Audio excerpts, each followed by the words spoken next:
Good deal. I'm Awesome. Justin Chamness. I had to pick up a new headset. All right, go ahead, bro. My bad. It's all right, dude. This is Real Estate Wholesalers Club. Real estate is my hustle.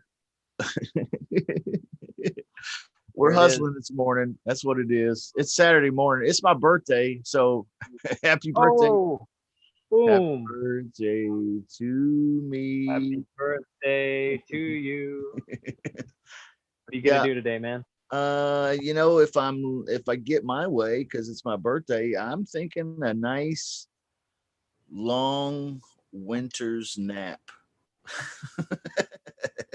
Yeah. So gotta celebrate a little bit. Nothing wrong with that. God dang, man. So this is the Shut Up Money Show. Guys, the Shut Up Money Show.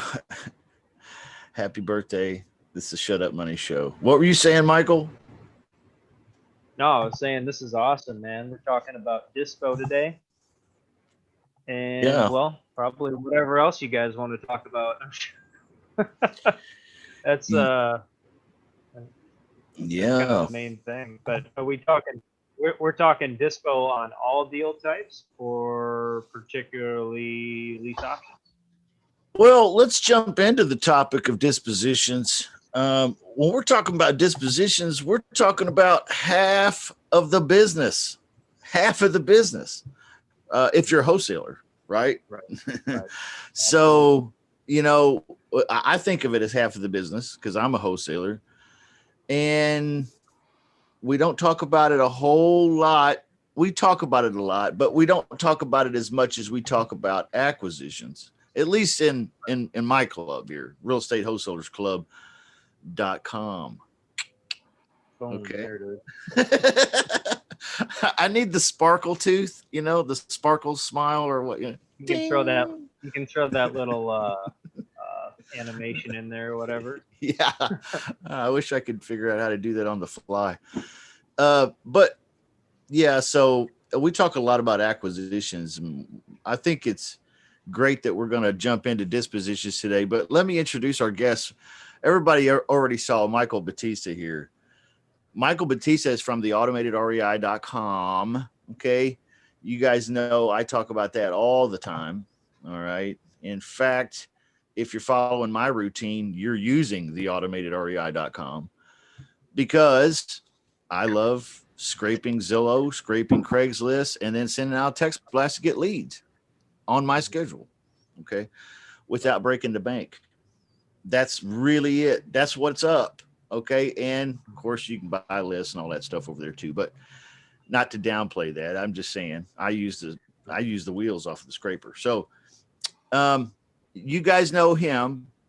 There is a tab on automatedrei.com where you can submit a deal. Okay. I don't know if you've taken a look at that.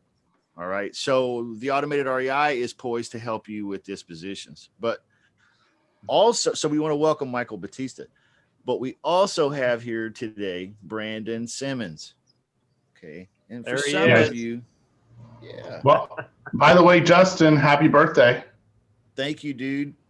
I appreciate it. I'm 44 years old today. I think that means I'm officially middle-aged. I think that's what that means. I can't realistically deny it. I feel the same as I did yesterday. How's that? I feel pretty good. I feel good. Yeah. So thank you. Brandon is probably new for some of you out there. The name might not recognize him. He is a member of the Real Estate Wholesalers Club VIP, but that's not how you should know him. Okay. Brandon, will you tell us a little bit about who you are, where you come from, who you work with, what you do? Introduce yourself, brother. Welcome to the show. Thanks. Well, I'm out in Phoenix, Arizona. I live in Gilbert. I I started this wholesale journey about 10 years ago whenever I was still working at Wells Fargo. Got my first deal, and I'll talk a little bit about how I got that deal. But I locked up a deal, had no buyers. So I linked up with one of the top wholesalers in the area. His name was Sean Terry. And he had a buyer's list of like 35,000 people. So I did my first deal with Sean where we did a 50-50 split. I remember writing my goal on a little index card and making $5,000 by my birthday. And I made $5,500 the day after. So it's pretty close. So nice. Nice. So you actually worked with Sean Terry. Yeah. So on that first deal I did with Sean Terry, then I did some deals off and on. And then about 4 years later or so, Sean asked me to come work for him. So then I went and was hired on as a dispositions manager for Sean. And we were selling around 120 deals or so a year. So I started to build up pretty good buyers lists, cultivated the email list, cultivated a new text buyers list as well, and started a little bit of a different approach to sell deals too. And we can talk about that. But I worked with Sean for about 4.5 years till I went on my own about 2 years ago, roughly. And me and Sean I still do coaching and fulfillment for Sean Terry. I go over to the office, we see each other. We have our own separate real estate businesses, but we still do a lot of work together. So I was lucky to be mentored and trained by Sean Terry a lot. And then when I was working as Dispositions, I kept moving up, and then I ended up being the COO of the company, ran the whole real estate side of the business, hiring, firing, training, SOPs, marketing, all that fun stuff. He would go off to California for like 6 weeks and we wouldn't hear from him. And we'd have him stay away because we do more deals while he was gone than when he was around. So. Oh man, that's awesome. No, he's actually a really great guy. I feel very lucky. I'm in like the guru capital of the world in Phoenix out here. We got like, I don't know, tons and tons of top wholesalers that are doing deals nationwide. I run a mastermind out here myself too with a bunch of them. And feel really blessed. Yeah. And so I have a lot of experience in dispositions, sold hundreds of properties, built up buyers lists in multiple states. So I'd be glad to help out with any way you can. Anybody that you have seen on YouTube, y'all, or anywhere else, chances are Brandon's hanging out with them. Yeah. I think you may be the most connected dude I know. Well, you know a lot of good folks. I think I'm lucky just to be in the area, right? I'm just in Phoenix. So it seems like I've seen like a lot of people have trickled out of this area. So it's been a lot of fun. So like even I know like Joe McCall, he's in St. Louis. His business partner, Gavin Timms, is a good friend of mine too. Yeah. And I got into lease options learning from Joe McCall. And then I found out about Claude Diamond because of Joe McCall. And Claude Diamond also had a student named Michael Carbonari. And Michael Carbonari has a great book out. And then with Joe McCall, found out about John Jackson. So I went to John Jackson's boot camp, learned the Texas lease options. Yeah. And also with Joe McCall, Todd Toback. So Todd Toback has a little brother that runs a little wholesale company and real estate company called Wholesale Inc. That's Tom Kroll. And Sean was sitting there with Joe McCall and with Todd Toback saying, hey, you guys got to stop this lease option. You guys got to get into some wholesaling. And Todd's great. Todd's been a good friend, and he mentored me on one of the strategies that I'll share today is a little feeding frenzy. So, and then out here in Phoenix, we got a lot of great guys. We got Steve Trang, Brent Daniels, Pace Morby. There's a lot more than that you don't even see on Facebook and YouTube and Instagram that are freaking ballers. Just awesome guys, really awesome guys. Yeah. All those top players are out there, and Yeah, we got Cody Sperber, Josiah Grimes, Keegley, Jamil. Right. It's like, you're right. It is the guru capital. yeah, we got. It's kind of funny though. Carlos and Sal, Carlos Reyes, Sal Shakur, and Alex Sainz. Yeah. They're all here. We all have a mastermind together. And what's funny is like I started the mastermind probably over 3 years ago, I think it was. And the intent was just to try to figure out how to help each other. It was based on the book The Go Giver. Sure. And we're trying to figure out how we can help each other first before we ask for anything. So we talk about what's working in our business, what we need help with, and we go around the room and help each other. And it's awesome to see everyone's business just scale and grow. That's huge. So when you started working with Sean, how long had he been in the business at that point? I mean, he wasn't a newbie by any means at that point. No, so Sean, I think he was in the business for about 10 or 15, was it close to 15 years when I started? Okay. He's been in the business almost 20 years now, I think. Okay. So my first deal, I think he was in there for about 10 years. When I started working with him, I think he was in there for about 15. All right. So.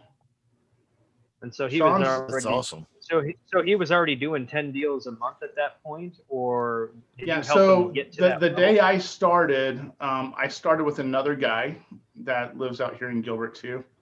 He was an acquisitions guy. I was a dispositions guy. We got a day of training. Sean said, "Okay, go sell some properties. Let me know if you need anything." So, yeah. Sink or swim. Yeah, we had to take the Colby A index. I don't know if you've heard of that. So I'm a high fast start, like a real quick, like just take action and not worry about all the details right away, which can be a hindrance sometimes. Yeah. But we just learned how to do it and grew. And we also figured out other strategies besides just straight up cash wholesale deals. We do the seller financing, a lot of agreement for sale with the exact wraps. And also, I mean, if you got a question, you got Sean Terry in your back pocket. So, yeah, that's cool. That's huge. I felt kind of fearless. Yeah. I got scared a few times, of course. We always do. So. It's part of the business, man. Fear, the mindset. I mean, if you don't have the right mindset going in, that no matter what, I'm going to succeed at this. You're going to be one of the statistics that just don't. But 5% or so tend to come to the top and start actually doing deals pretty consistently. So that's what this group is about, is just to try and break through that percentage a little bit and help as much as we can. Yeah. But get down. That's huge. So you got in. You started. Definitely. And so when you started working with Sean, was this the first deal that you had done, the one that you brought to him, and then you did a 50-50 split, or had you been? Yeah, that was my first deal back in 2010. Yeah, so that was my very first deal. I did deals ever since then. So Sean he was very religious. He had a great podcast at the time. That's how I found him. And this will date me a little bit. The most updated, cool techie phone at the time that anyone had was a BlackBerry. Yeah. So I think it was a BlackBerry, and then finally moved over to the iPhone. So, but big, bulky, huge keyboard. Yeah, I had a couple. But I would listen to his podcast while I was working and stuff, and he talks about a guy. He's like, "Oh, there's this kid out here in Phoenix, and he would do some marketing, do some deals, and then have months with nothing, and then marketing, do some deals, and then just ebbs and flows, just roller coaster." And he was talking about me on that podcast, just letting me know I need to be more consistent. Yeah. But it is different when you're doing it part-time versus full-time. So. Yeah, he was reading your mail. That's how I like to say it, right? Yeah. Telling your son, he was stroking your pain with his finger. Yeah, he's a good teacher, and he has a lot of energy. Yeah, I noticed that. I've watched quite a few of his videos. And hard to get up to that level, but Yeah. that's amazing though. Well, congratulations for that. I mean, that's a huge, huge opportunity to start working with him. And so now you're doing coaching. You said you're doing the fulfillment with the coaching. What does that mean? What does that So look like? we do a lot of, we have something called the First Check Challenge. That's like our group coaching for beginners that we do, helping them get in the business and get going. It's, it's like 8 weeks. We do that. And then I do one-on-one coaching as well. I do my own coaching and consulting. And so most of the time I love doing the one-on-one stuff too. It's usually people that are in the business just trying to get traction and scale. They may be full-time, but they're not really, they don't have it systematized yet, and they don't have their KPIs figured out yet, and what their revenue generating activity should be every single day. So it's fun to see that, because a lot of them are very good action takers. So, that's the biggest thing I've seen, especially in coaching. You see the 80-20, you see about 20% of the people that are just really ready to take action. And then the other ones are just like stuck in the learning mode. Right. YouTube University. Yeah. Wah, wah. Yeah. Been there, done that. Exactly. It's fun. It's entertaining. Oh, I was stuck there too. I get it. I mean, I'm a pretty analytical guy, so I'm scared to spend money. When I signed up for the Flip to Freedom Academy, whenever Sean had it back in the day, it was like $100 a month, $97 a month. I didn't tell my wife. I just put on my credit card. Uh-oh. Yeah. I have students that have signed up. They didn't tell. One of my guys, he didn't tell his wife, and he was doing the coaching calls from his son's basketball practice. And then he his wife called him up because one of her friends sent an ad on that he had put on Craigslist. He locked up a deal, was trying to sell it. And she's like, what is this? What are you doing? Found out that he was in the wholesaling coaching stuff. He actually sold that deal, luckily. And he sold a bunch since, but his wife was like, what's going on? I didn't even know you're selling real estate, or we had a house, or what's happening. So That's right. He got caught by someone else. That's crazy. She's on a need to know basis. Right. I'm gonna be spending money, you gotta take it out of here to rob Peter to pay Paul, and oh man, I'm excited. No, I loved it.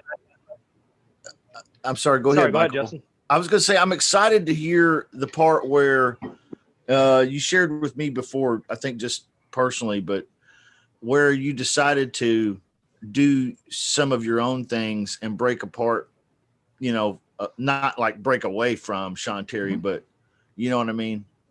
It was. And I know we're going to get into dispositions too, but this is a great story, guys. Well, when I gave my notice to Sean and stuff, and it was very reasonable. I gave him over a month's notice and stuff like that. I think it was like 6 weeks. Started doing my own business, and I remember I started and I worked to create a buyer's list, and I already had a relationship with a lot of other wholesalers. So I started just doing JV deals and wholesaling. Brilliant. And my first month on my own, I did like $20,000, like four little $5,000 deals. And I remember locking up a deal and getting the wire sent while I was with my son. We're on a little Boy Scout camp for like a week, water skiing and stuff like that. And found out I got another wire sent, got another deal done. And I had a whole week off of work, playing with my son, and still made $20,000. And I was like, oh, wow, I can do this then. Okay, this is going to work. Yeah. So that's amazing, man. So these were $10,000 spreads on these wholesale deals. They're typically around about 5K a pop. Okay. And I would do some, like I'd figure out a split with the wholesaler, or I would just add my fee on top of their price. Okay. And so when you're adding it on top, I've had some feedback, from folks saying, well, if I add my price on top, there's no room in there for me to make any money. What would you say to those folks? Essentially, because I hear that all the time. So it's been drilled into me, the abundance mindset. And also I have buyers. I don't know what it is. There's buyers that are on my list that are on these other wholesalers lists. I mean, these guys have huge lists, right? But for some reason, the same buyers that they have on their list that just bought from me, didn't even look at their deal. They didn't even see it. Because if you think about it, in an email, if you say you have 30,000 people on an email list, that's a huge email list. That's humongous, right? But a good open rate's 10%. So maybe 3,000 people open it. And then about half of that may click through. So maybe 1,500 people tops may have seen that deal. And it's a competition for eyeballs. So I found my most successful way of marketing, a lot of times is going through text messaging. I think it's like 95% of people will open up a text message in the first 4 minutes. Yeah. So I've sold a lot of deals via text message. That's awesome. That's awesome. So That is awesome. again, the abundance mindset, and I mean that comes with anything. I think I threw a post up on Facebook the other day that said, "In order for you to win, others don't have to lose." Right? We're all in this together. That's what a mastermind is about, and some might see that as a competition, but that's kind of, if you think about it, it's not really necessarily anyone's fault. That's kind of how we were raised. But when we really break out of that, we grow and we see, you know what? 1 + 1 doesn't equal 2. 1 + 1 = 11, right? Yeah. And so that's exactly what it is. So Energy. I'll give you a perfect example of that. In my out here, I have the Go Giver REI Mastermind. We have about 90 people in it, and a lot of the guys are the top. These are guys spending. They're making 6 figures a month. A lot of these guys are making 6 figures a month. In the beginning of the meeting, we'll say, okay, has anyone in this room done any deals with anyone else? And everyone's hand goes up. Everyone has worked together. Everyone has done deals with each other. It's not competitive, it's collaborative. Nobody gets rich in this business alone. I said that like a million times. That is so true. That's exactly what I mean. I can't tell you how many times Cowholesale, which you're talking about, Cowholesale was the first go-to for you, breaking away from the steady Eddie, doing something on your own, and you're like, okay, first thing I'm going to do is Cowholesale somebody else's deals. Yeah. And man, I can't tell you how many times that's worked for me. Like that has saved my tuchus as, just think about an entrepreneur. This. How long does it take to pull a list, to skip trace a list, to start marketing to that list, to go on an appointment, to lock up the deal, to negotiate it, to drop the contract off at escrow, open that up, and then go find a buyer? The answer is I don't really know. Do I? Yeah. Yeah, you can shorten that time up a ton. So. Yeah, because the deal's already done.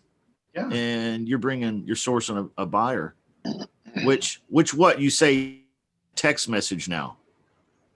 Oh my gosh. Yeah, amongst other social media, Facebook, I can post something like I have a deal that we locked up, my own direct to seller deal that we did. And I just put in a note on Facebook. Hey, got a deal on Facebook. It's a really ugly situation. Tenant's kind of a jerk and needs to stay through January.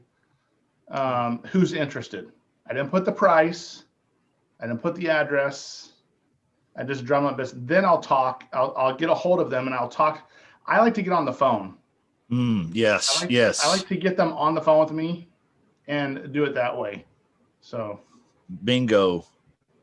That's it. I know there's got to be questions in the Zoom room probably already about this, the topic you're talking about right now. If anybody wants to unmute their microphone, if you can, flip your camera on. If you're out there in the world somewhere watching, you can come in here into the Zoom room. It's www.zoomjustin.com. If it asks for a password, the password is money. But anybody here in the Zoom room got questions on that right now? I just wanted to ask Brandon a question. Yeah. When you're setting out the text template, like, is it a lengthy thing like you're like you would put like on an ad, or is it basically what kind of like what you just said about your Facebook message, kind of that context? Yeah, it's so people kind of know it's coming from me because I'll put because I created a VIP list. So they use a keyword, they text the keyword VIP to my phone number, and they get opted in. And so it'll say VIP alert. Now other people are using that same stuff. That's fine. They'll say VIP alert, the address, the asking price. A lot of times we'll put in the ARV, and I'll use, hey, I'm a sales guy, right? So I want to use the highest comp possible, or a pending comp. I'll put pending sale, whatever the highest thing is. And then I'll put the maybe I'll put bedroom, bath, like 3-bed, 2-bath, and then the link to the pictures and a way to contact me. And it needs to fit in that text message, whatever those characters are, right? And send it out. Awesome. So Awesome. Thanks, man. yeah, no problem. And so you're doing that specifically for wholesale deals, co-wholesale? Like, are you doing any direct seller yourself, or are you pretty much focused 100%? No, I'm doing direct to seller too right now. co-wholesale? I started that up at the probably beginning of summer, like right after COVID started really getting some ground and stuff. So I started to like, well, people are freaking out. I'm going to start hitting the sellers hard. So, you know, and I'll do some flips, but usually if I do a flip, it's like a lipstick, like just send over a handyman, a painting crew, and a cleaning person, and that's it. Yeah. So I don't want to, I don't want a ton. I don't want to do a lot of rehab. I try to get in and out within a week or two. So your main business is co-wholesale, correct? Yeah. Majority of my deals will come from co-wholesaling stuff. Now, But my direct to sale, I say that, but then I'll get a direct to sale. Like you just closed one in Maricopa that netted over 50K, you know, so. Nice. There you go. Yeah. Nice. Yeah. So I love that. And so would you say the co-wholesale or wholesaling in general, is that like your preferred deal, or do you do other deal types as well? Yeah, I love seller financing. So I'm working on a deal right now. The seller bought a property. It's a VA loan. It's a really nice manufacturer home, but it's like a cabin. It's up in, it's 3 hours north of us in a place called Pine Top. So I'm negotiating with him to do a wrap on that property, or sub to, because I'm going to keep it. If I'm going to sell it, I won't sub to it. If I'm going to sell it, I'll wrap it or do a lease option. So he's open to either a wrap or a lease option. But he's one of those guys that kind of wants to meet me and my wife and stuff like that. So we'll see. I'm trying to get that offer over first before we do a 3-hour drive. But this will probably be one I may keep as an Airbnb. So Okay. Oh, interesting. If there's no questions more about this particular topic in the Zoom room or in the chat that I see, I want to turn up the heat here. Because you sent me a video, dude, of a Dispo technique that you've been recently doing. Do you mind if I share a little bit of that video, Brandon? sure. Is that okay? Go for it.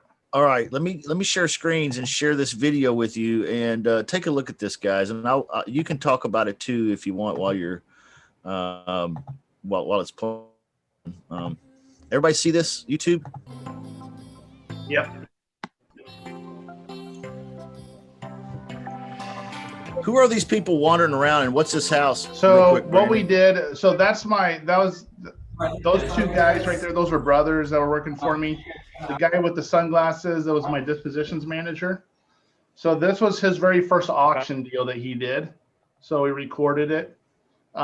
He just sent out text message. Actually, this one I think was only text messages and social media.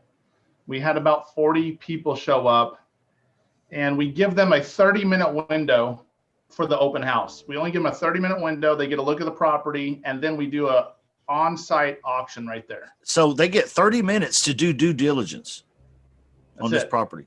So there's no 10-day inspection period after I win this auction or any of that kind of stuff, right? No.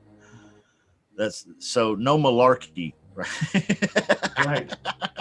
Okay, so 30 minutes. Go ahead. I'm sorry, man. I'm just No, it's fine. So yeah, we just let everyone go in, and you're gonna see the auction take place.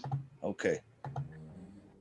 And it's not fast talking. It's nothing crazy. It's just trying to get the highest and best offer. And So these are before I start, the whole. we send like this every day via text. You can text VIP to our number. It's 480-418-3713. Pull me aside if you need that afterwards, and I can give it to you. But we send out deals like this every day. So if you guys want to be on that list, just text VIP to that number, and we'll get those to you. So this house, I think it's 18-17 square feet, 4-bedroom, 2-bath. Killer deal. Over the past week, I've gotten several offers coming in, different people trying to submit. Currently, right now, the highest that we're at is 191. So We started at 170. We got it locked up at 174. So let me know if anybody wants to place an offer. Great. I'm currently at 191. Is there a deadline? Yeah, right now. Right now is the deadline. Is it strictly 191 cash? How fast? Looking for cash, 7-day closing preferably. 5,000 earnest money deposit. We're using American. There you Title. go. So Is the deposit not refundable? yes. So at 191. This right lady now. doesn't get it yet, does she? 192. Well, there's a couple people that are kind of new to the process. So we train our buyers very well. We basically explain to them, they don't dictate to us the terms, we dictate the terms to them. You're here 195. Started at 191. He's up to 195. 1 ones. 195. Ooh. 195. 196. 196. You're here 197. 196 going once. 196 going twice. 197. Yeah. Turn them off. We're at 197. We're here 198. 197 going once. 197 going twice. All right, 198. 198. We're here 199. See the girl fidgeting with her phone? She's getting ready to say the final number. Twice. 199. 199. We're here 200. Nice even round number. Come on. All right, 199 going once. 199 going twice. We're here 200. All right, 199. Oh, thanks, guys. Yeah. That's great. That's really, really cool. So where did you get this idea at, Brandon? So all credit goes to Todd Toback. So he had a lease options course that I took. And one of the things that he did in his training was a 30-minute feeding frenzy where he'd invite all the tenant buyers to the property and give them 30 minutes. And then he would take the person who was the most qualified with the highest option fee. So what happened a lot of times out here was it was really hard to coordinate showings with occupied properties. So I would talk to the sellers and I would try to find out when I could lock out about an hour window with them. And then I would say, okay, look, I'm working with a group of investors. We're traveling a couple different properties today. So there's going to be quite a few of us probably. Just to let you know, I'll show up. I show up about 15 minutes before everyone gets there. I talk to the seller again. Most of the time the seller's in the home, by the way. And then I usually in there just to meet each buyers are coming in the door and say, look, hey, don't talk to the seller. You got any questions, talk to me. This is the earnest deposit. You know, we'll take the highest and best offer at 1:30 or whenever that 30 minutes is up. And then I said, we'll talk outside away from the seller, usually at the front, you know, driveway or something like that. I've had 100 people show up to an auction before. And I didn't know that the seller was there. I thought it was vacant. I thought that the people weren't there.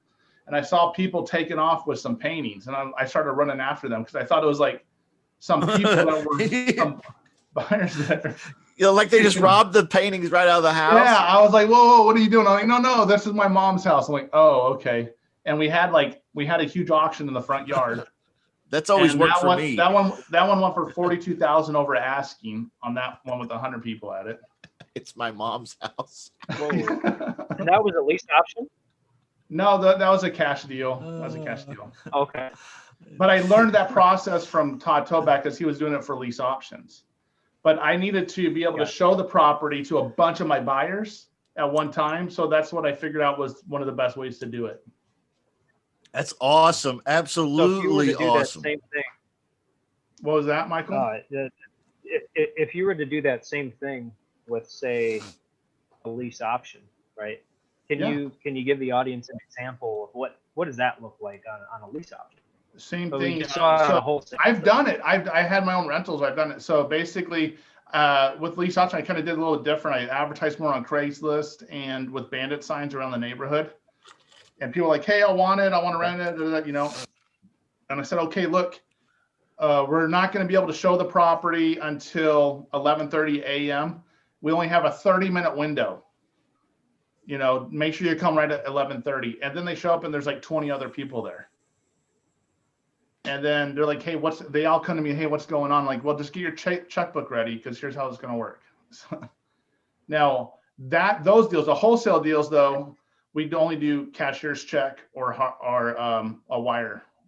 So usually what happens when I do an open house like that, I sign the contract right there at the house on the hood of my car or on the countertop in the kitchen. And then I follow them to the bank and go get their cashier's check from them. Hey, Brandon, on that one, Wow. like how you mentioned that you would give like the earnest money's 5,000. Well, on the lease option, are you saying like we've had down payment offers come at this, or how do you start the auction process for the lease option? It's very similar. So on a lease option, because you're giving you an option fee, right? So maybe you're advertising an option fee, maybe you're not. I don't always I wouldn't do that every time, because I would just tell them, hey, we're taking the highest and best offer. So we want to sell the property for this amount. This is the rent, right? But the option fee is going to be a deciding factor. So how much do you have for an option fee? You know, and then this isn't all my ideas. I want to give credit where credit's due. You know, with Todd Toback and I've gleaned a lot of stuff from a lot of other people, right? I've just figured out what's worked best in my business. But then they'll just say, okay, well, I got 6,000 I can put down. Then the other person says I got 7,500. Then the other person says 8,000. And someone says, okay, I got 10,000. And then finally someone says from the back and said, I'll put $12,000 down. Then everyone shuts up. Now, what happens most of the time, people just take that $12,000 and that's the best deal. I usually take a couple offers if I'm doing a lease option. I won't cash their checks because they're usually personal checks a lot of times. I'll try to get a cashier's check. But then I'll say, okay, look, we're going to just do the background check and the credit check. Make sure whoever's the best fit will, you know, because you may get someone with a little lower down payment or a little lower option fee. That's a way better fit. Right. So it's the highest and best offer. So sometimes when we do wholesale deals, the person that's going to pay the most may not be the best buyer. Maybe they don't have the funds. Maybe they don't have the rest of the funds. They have the earnest money, but maybe they don't have a hard money loan ready to go. So I want to make sure I have the best buyer for every deal. Gotcha. Thanks, Brandon. Yeah. Isn't that some next level stuff, guys? It's great. So I know for a fact that if you're out there thinking about the co-wholesale business or wanting to maybe get it going, like you've decided, but you haven't gotten it going, or maybe you really just don't have it moving the way you want it to. Brandon here he's cracked that. He's got the angel code, so to speak, on that. So where would I start if, let's say, I was that guy, Brandon? If you were I know you have and I want you to share this too. You've got a book that you wrote on how to source buyers, right? Yeah, just I think the biggest thing holds us back a lot of times, because I've coached, over a couple hundred people now and mentored them and stuff. And the biggest thing is fear. Like, oh, what do I do when I get the property under contract? How am I going to find a buyer? So if I can answer some of those questions first, then the rest of it's okay. A lot of times I like to have transparency too, because a lot of times we don't feel congruent, like we're lying to someone, like we're not telling the truth to a seller, or like we're not being honest with our buyer or being honest with the wholesaler and stuff. So I just like to lay all my cards on the table a lot of times. So that way I'm transparent, I'm congruent, I am honest. I'm there to help everyone out. So a lot of times when I'm doing wholesale deals, the wholesalers don't care. They're happy. And then the buyers don't care because, hey, most of the time I'm making like $5,000 a deal on a wholesale deal. So I have a friend of mine that's out here. He's a licensed realtor, so he can do this he can do stuff without a JV option agreement because he's a realtor, right? He can bring a buyer in. Sure. So he'll call me up. Hey, Brandon, I may have a buyer for one of your deals. Can I get $1,500 as a commission? Sure, no problem. So I'll give him $1,500. Then he'll turn around and tell the buyer, hey, I got this deal. He's advertising at my price. Yeah. Say, you know what? This is their price. Can you add $1,500 as a commission to me?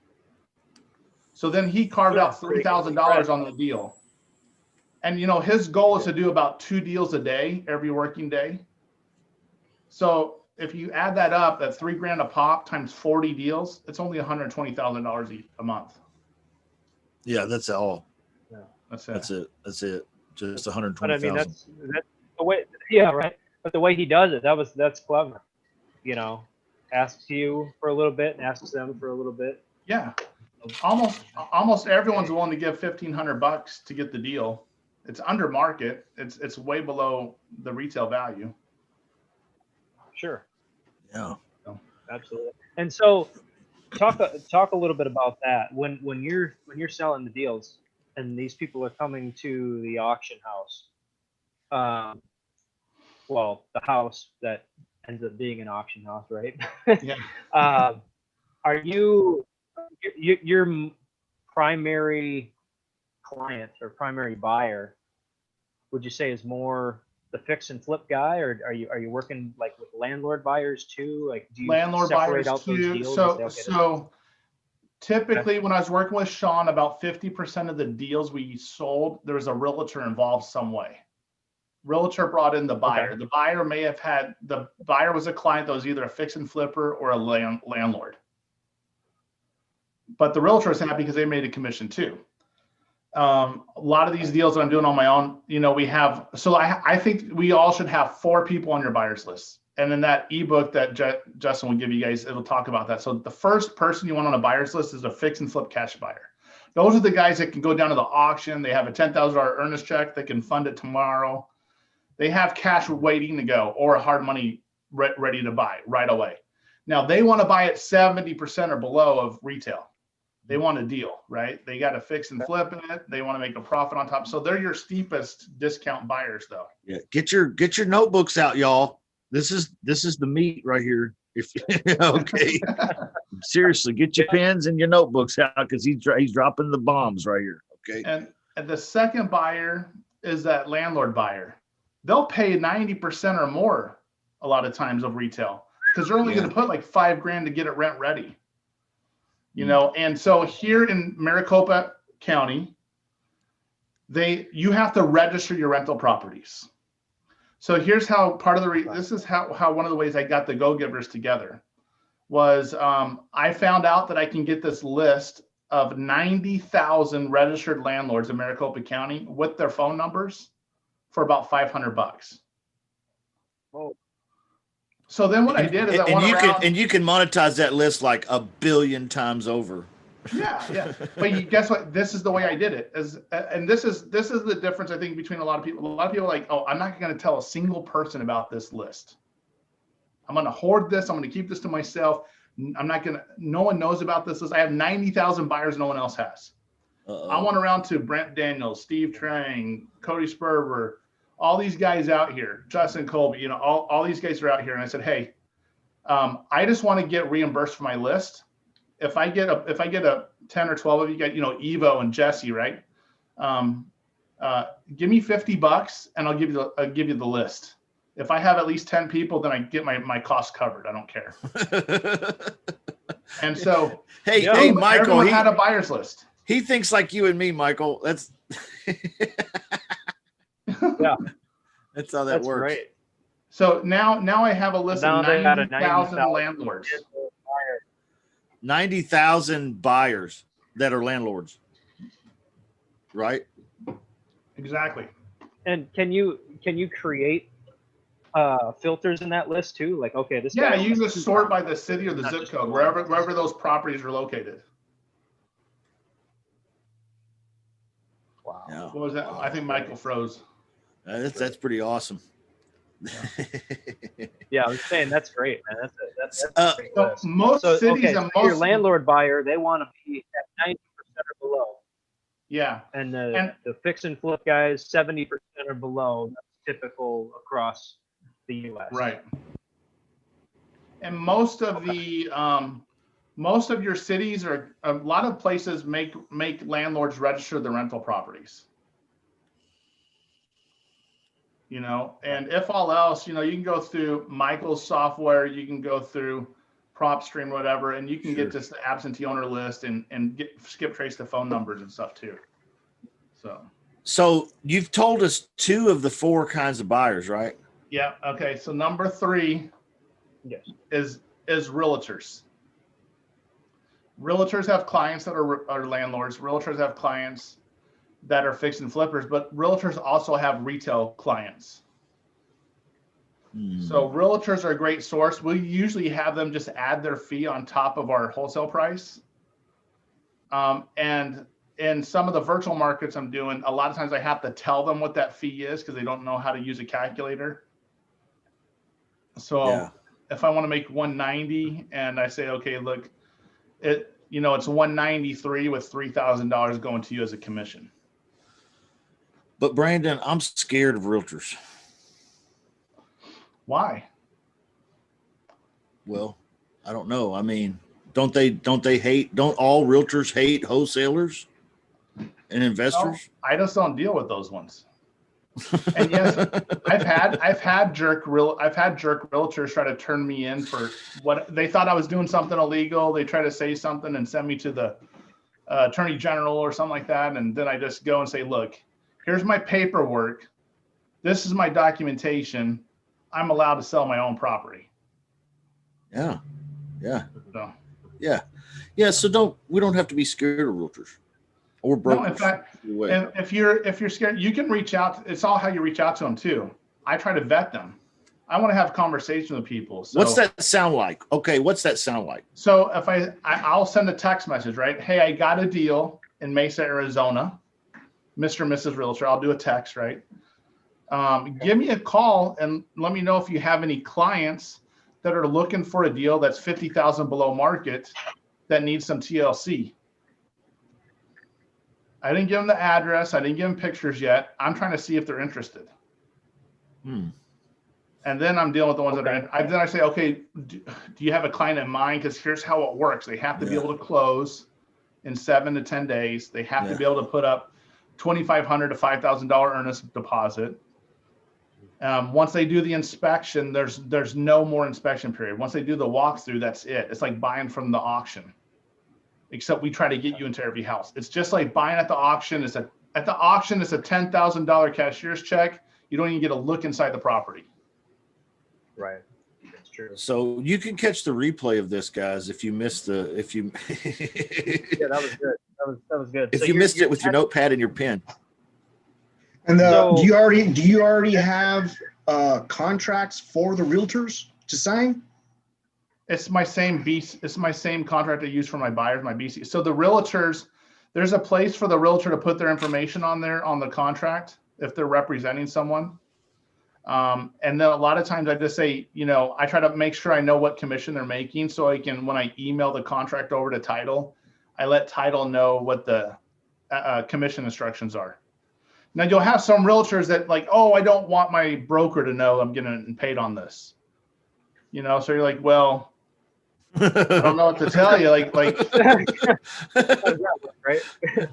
yeah, if you're getting a commission, it goes to the broker. Like, we don't pay anyone outside of escrow. Everything goes through escrow. Thank you. So, Yeah. so when you get that real estate agent, you're sending them a text saying, "Hey, I've got a deal." How do you get that list? What does that look like? Have you called these people, or is this like a cold text? What's that look like? Okay, so Justin, if you want to share your screen, if you want, Yeah. I'll give you guys a top secret real estate agent list. Tell us about this too while we're here, man. Okay. So this is just a blueprint. I just basically put a little ebook together on how to build a buyer's list, and then the best way to sell a house with the most spread, the most profit. So how did they get to that? Is there a quick domain for that? If you can share the link in the chat, that may be the quickest way. Okay. All right. Yeah, no problem. I'll do that here momentarily. Where do you want me to go to? Okay, so you're gonna go to Okay. Google. Okay. Now, what city are you thinking of, Michael? Just use like a Des Moines, Iowa. So go Des Moines, Iowa Realtor Association.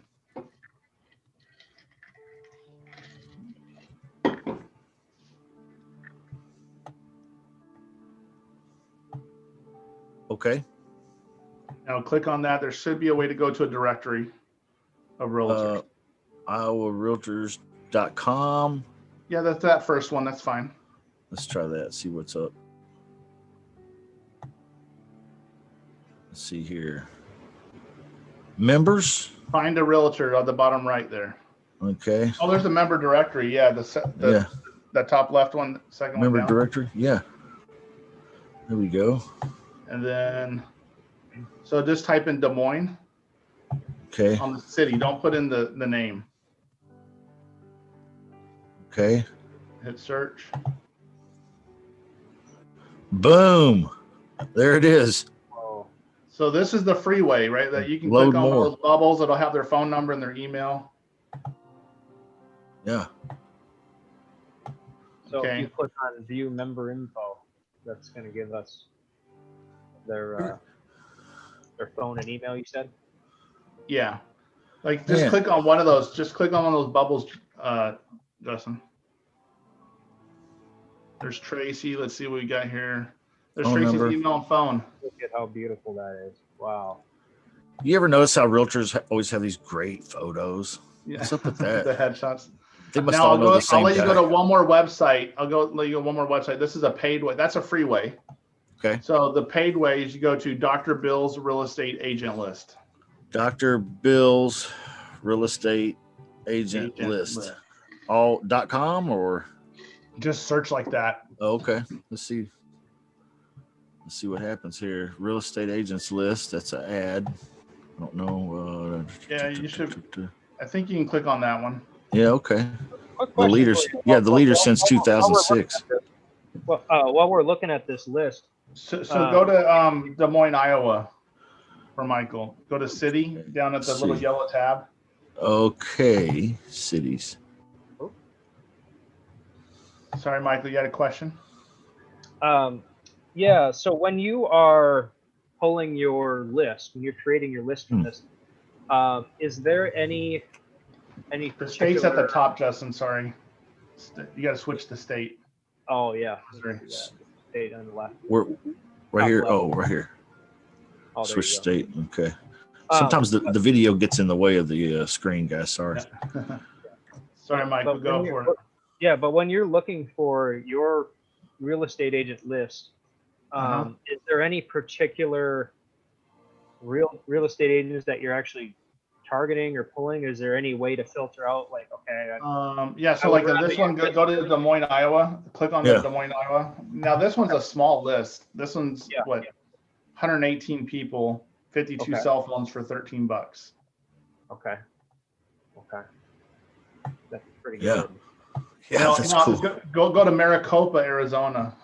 Look how big that is.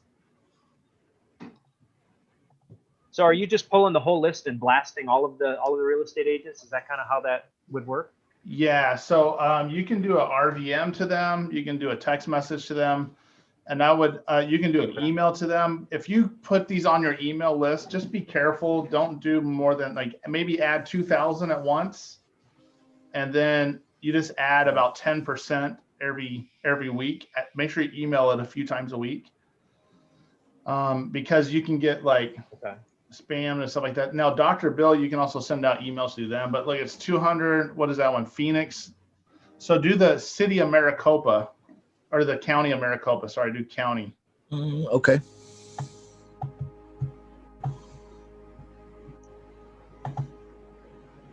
See, Arizona, Maricopa. So 36,000 realtors and 33,000, almost 34,000 cell phones. That's how you get it done, like right now, right? That's your instant buyers list right there. Yeah, that's crazy. You don't even necessarily need the straight cash Yeah. buyers. Use I've been real- telling people, to go to automated REI and use the Zillow realtors. That's a pretty cool way of doing it. But this is the exhaustive way of doing it, like immediately. This is great. Now, there's ways I can. If anyone needs help building a list, just reach out to me. You know, I'll help. You can do it for a lot cheaper than all this too. There's some different back doors and stuff like that. But I'm just trying to show you some public websites. This website we would only share with people that were in our like VIP Money Day Mastermind.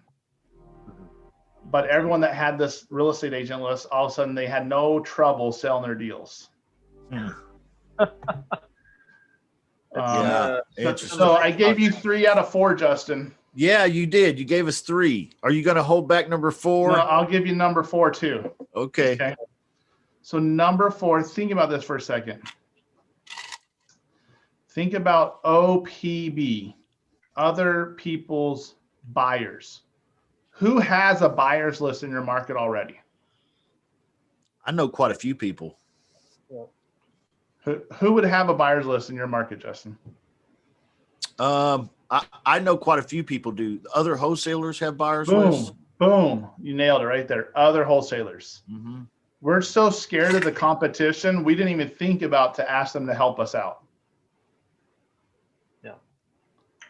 So imagine being brand new in a market. I'm brand new in a market. Let's just pick out any market. I can go to Google, find out who the top wholesaler, a couple of top wholesalers are in that area by a top secret website. I got 2 top secret websites I use, actually 3. One is Google. I'll put in that city, that state, and I'll put We Buy Houses. We Buy Houses, say Des Moines, Iowa, right? Yeah. And then I'll go to Facebook, and then I'll go to Des Moines, Iowa Real Estate Investor Association, Des Moines, Iowa Wholesalers, Des Moines, Iowa Fix and Flippers. Join all these Facebook groups. Mm-hmm. Mm-hmm. And real quick, I want to mention that too. You guys gotta understand something. When people go on Google, and Justin, if you can just pull up Google real quick for us, I want to show everyone on this video. If you can share your screen again, just type in Google. We Buy Houses Des Moines. Yeah, perfect. Yeah. What's your infatuation with Des Moines, man? Well, I'm from Iowa. Originally. So. It's like you're obsessed with it. Okay, so these guys here, these guys that have the ad, right? The guys at the top, and then if you go down just a little bit, there's probably 4 or 5 ads. Yeah. those guys are spending tens of thousands of dollars a month just to be in that ad position. Yeah. Okay. And the guys in the 3-pack are good too, down there where it shows the 1, 2, 3 businesses. But most of the folks that are on this front page of Google are exactly who Brandon is talking about. You know, they understand it. You know, I've got to spend money to make money in terms of marketing. That this is their business. Now they might be wholesalers, they might be fix and flippers. But either way, I mean, you either have another wholesaler with a huge buyers list, or you have a fix and flipper, and there's your buyer, right? And they're at the top, so they're spending money. They're spending money to make money. So that's huge. And what Michael is showing you right there too, and what Justin just showed you is one of the big things that you need to remember. And if you want to get a deal and close on a deal by next week, that's one of the quickest ways. So now, one of the other websites is Craigslist. If you want to go to Craigslist, go to Michael's favorite, Des Moines, Iowa. Let's see if this will work. All right, let's do that. Craigslist, Des Moines, Iowa. And you can just right where the Kansas, you just change it right there. And then go to the real estate for sale. And then you're going to go to buy owner at the top. And then type in like ARV. Only wholesalers use that term. Right. ARV. Nothing. Nope. It's so small. So do cash. Type in cash. That doesn't work. We'll try hard money. Okay, look, there's house for sale cash buyers only. So you can click on that one. So those are a list of different wholesalers there. Yep, that's definitely a wholesale deal. Now, here's the thing is a lot of you may not already have deals right now, or you may not, maybe you're trying to market and get a deal. But remember, we talk about OPB, right? Other people's buyers. But there's this old song that played whenever I was back in high school. You may have heard of this one. Other people's property. That's great. OPP. OPP, other people's properties. They also have wholesale deals. Exactly. So just go see if you can do a JV agreement with them. I use a one-page JV option agreement. And I can do it where it's non-exclusive, where they can sell it on their own or I can sell it. It doesn't matter. Do you ever ask for a 2-day window or anything like that? Oh, I ask for 15 business days typically. Okay. I try to find out how long their contract is. I try to get a copy of their contract. I try to find out what title company they've got escrow open. I get pictures. I send it out. I can, if you want to, I bet you we can find a deal within 10 minutes and already start finding buyers for it. That would be a cool little workshop. Let's do it, man. We could do a show like that. That would be awesome. That'd be Do phenomenal. a real life case study, instant case Real life. study. Yep. Before I forget, Yeah. I did put the link to the book, guys and gals, and in the chat room in the Zoom, and it's also in the description on YouTube. Okay, so if you want to go check that out, I highly encourage you to. It's written by a master of the topic, so which I think you've seen that today. Yeah, for sure. Is there a way that we can do a? I'm such a visual guy. Is there a way that we could do the one about the landlords? Going through that list. I think that was option 2 or. Yeah. So on landlords. And what I did is I went to Maricopa County Recorder's office. I think it was assessor's office. Sorry, assessor's office. I actually went down in person. I called and they had the data. Here's the thing is, when I got there, they had this big data list. It wasn't like in a CSV file, like Excel spreadsheet. I don't know how to do all that stuff. And so I go to the lady, I was talking to her over the counter. I go, look, I don't know how to do all this stuff. Is there any way you can throw this in a CSV file for me? I mean, I'll go grab you lunch. What do you want? Jimmy John's? Tell me what you want. I'll go grab some lunch for you. He's a smoothie. She's like, honey, hold on. She's an older lady. She's like, honey, hold on a second. Just give me a few minutes here. She comes back. She gives me the thumb drive or whatever it was and says, I put it in CSV file for you. Don't tell anyone. There you go, dude. See, that's what I'm talking about when I say you got to have a little grease on you. You know, be a little slick here, okay? that's not taking advantage of anyone, okay? It's not hoodwinking her or anything like that. She's not getting her for anything, but he is getting the help he needs. Okay, it's being a human being, right? You're being vulnerable. You're being authentic. You're being your real person. I also just put my Voxer there in the chat. So if you have Voxer, it's the easiest way to get a hold of me. You can text me or send me a walkie-talkie message too. That's huge. That's cool. So it's in the Zoom room here, guys. If you're not in the Zoom room, you don't have that. I'm not going to put that in YouTube unless he asks me to. You can. That's fine. Yeah, that's fine. Okay.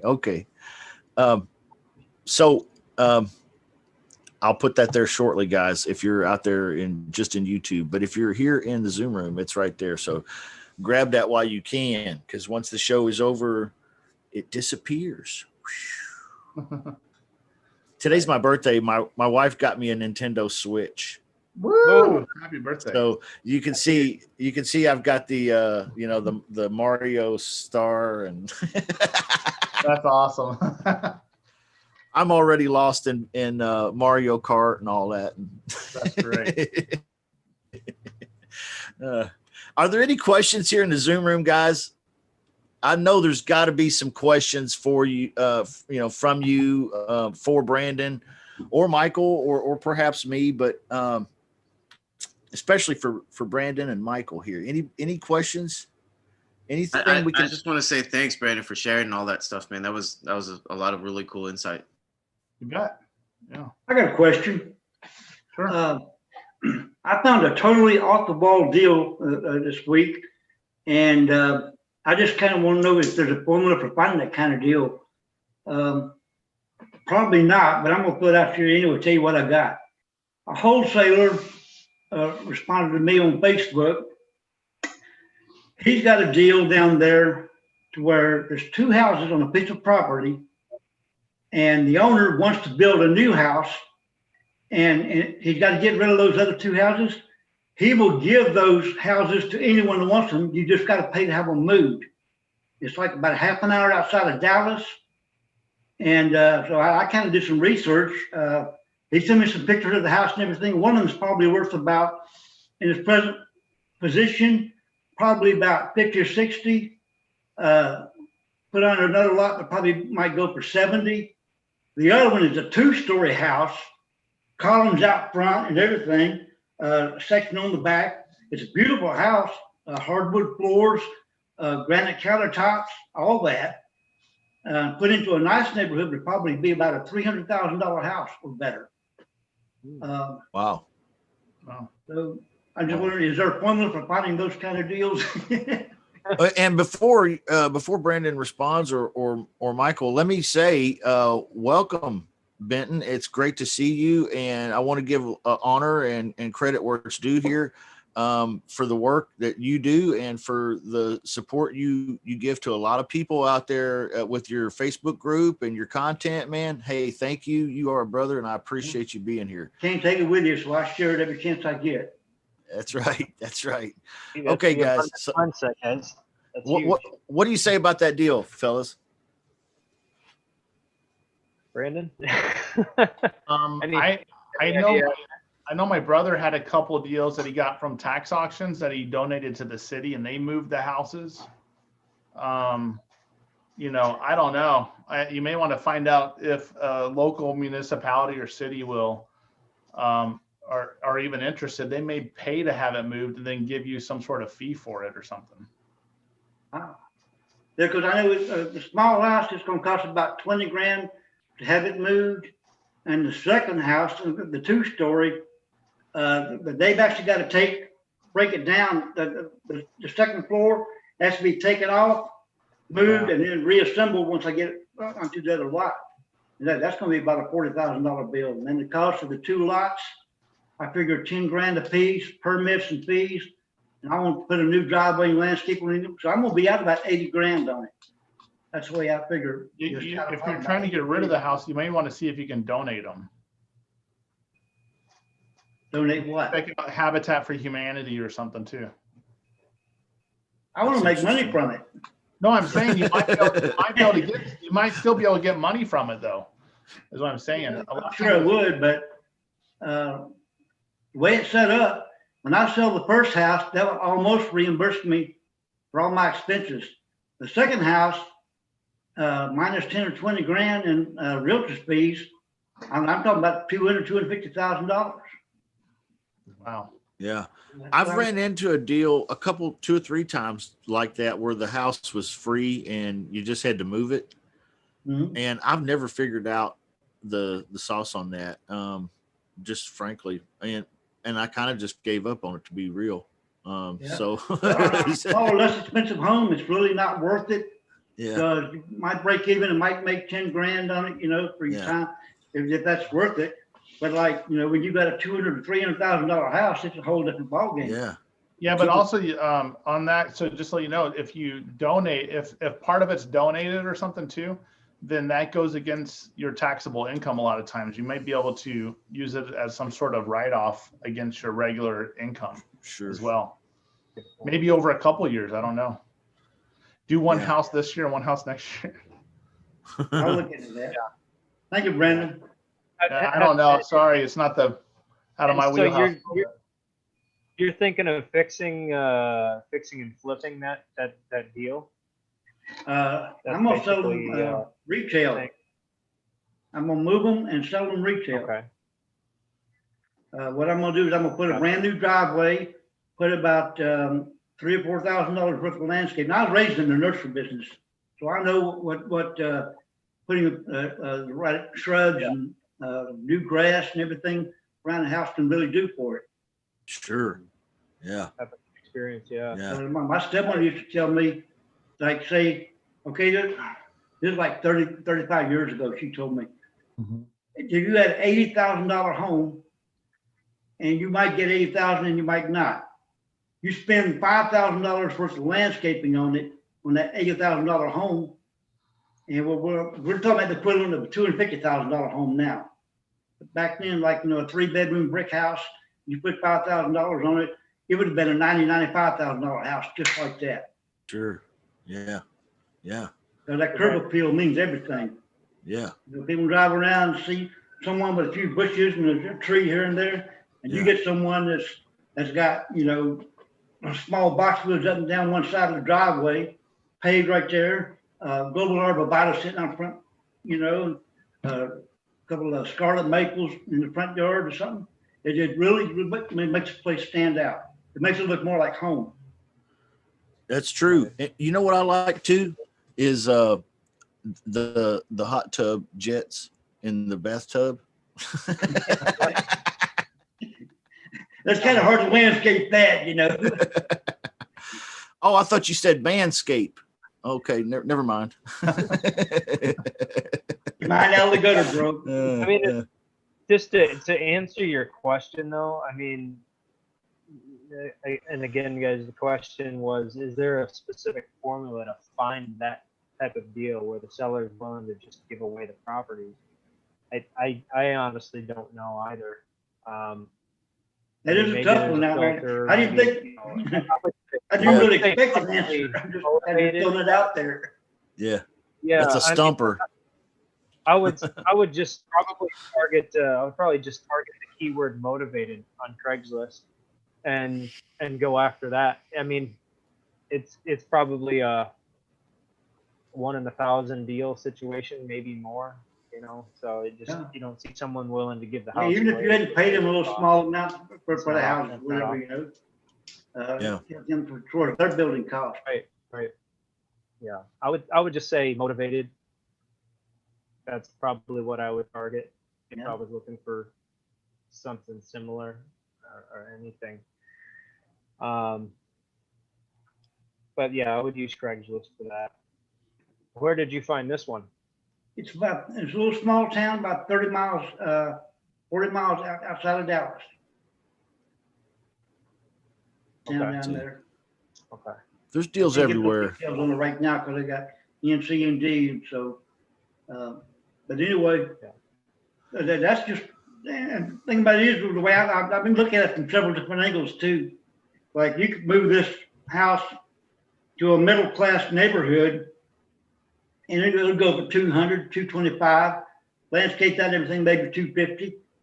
But you can move it into a higher class neighborhood, and the same home might turn around and sell for about 300, 350, or 400. You know, so I got a realtor down there looking around, give me several different options on that. That's great. Are there any other questions here in the Zoom room for Michael or for Brandon? Anything else? Should be in the description now, the Voxer and the link for the book. The book is awesome, guys. I've got the book. It's really, really worth it. So, in fact, I think it's in my top secret marketing folder. It's really, really expensive. Really expensive. Yeah. Yeah. Justin, Yeah. Justin, Yes. I have a question for Brandon. Okay, great. Brandon, thank you for everything you're saying. I mean, I've had some light bulbs go off, and it's just I'm in awe right now. Yeah. Because you're helping to put so many pieces of the puzzle together now. You know that some of them that I have, but I have a question. I have a property that there's not much room to sell it on.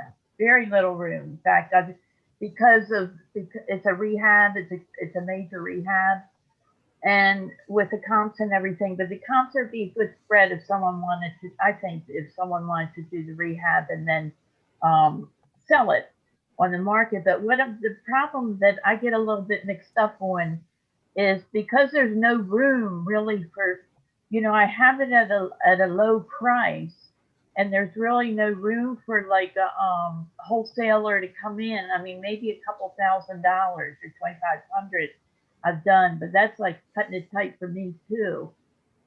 Whereas I'm the seller. So I was wondering, like, I'm not sure sometimes if I should say, well, add your fee on and then put it out there, or should I subtract like the 2,500 or whatever? Do you have any suggestions on that?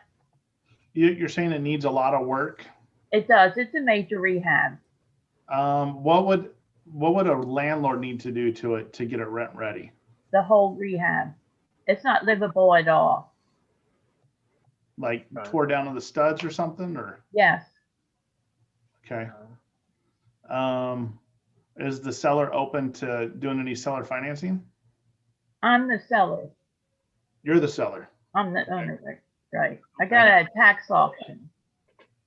Got a tax auction. Okay. You're into it for how much? About 35.